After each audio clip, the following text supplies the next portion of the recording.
Matul is-sena li għaddiet, id-Dwana ta' Malta kkontribwixxiet lill-kaxxa ta' Malta 427 miljun euro. Il-biċċa kbira ta' dħul ġie minn dazzju fuq l-importazzjoni u s-sisa. Fi stqarrija li fiha tat rendikont ta' dħul tagħha fl-aħħar 3 snin, id-Dwana qalet li dħul is-sena li għaddiet kien jammonta għal 27 miljun euro aktar mis-sena ta' qabel. Iż-żieda seħħet minkejja li kien hemm tnaqqis fid-dħul mid-dazzi u l-VAT. Bid-Dipartiment jattribwixxi dan it-tnaqqis għal aktar xiri ta' oġġetti minn pajjiżi tal-Unjoni Ewropea milli minn pajjiżi terzi.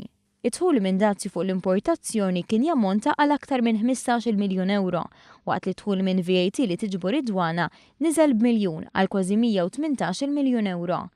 Għal dan it-tnaqqis għamlet tajjeb it-taxxa tas-sisa bżieda ta' 27 miljun euro li minn 261 miljun telet għal 288 miljun u żieda fid-dħul minn attivitajiet oħrajn bħalma hi t-taxxa fuq il-bunkering, dħul minn multi u irkant ta' oġġetti maqbuda li dħul minnhom laħaq is-6 miljun euro minn 3.6 miljun euro fis-sena ta' qabel.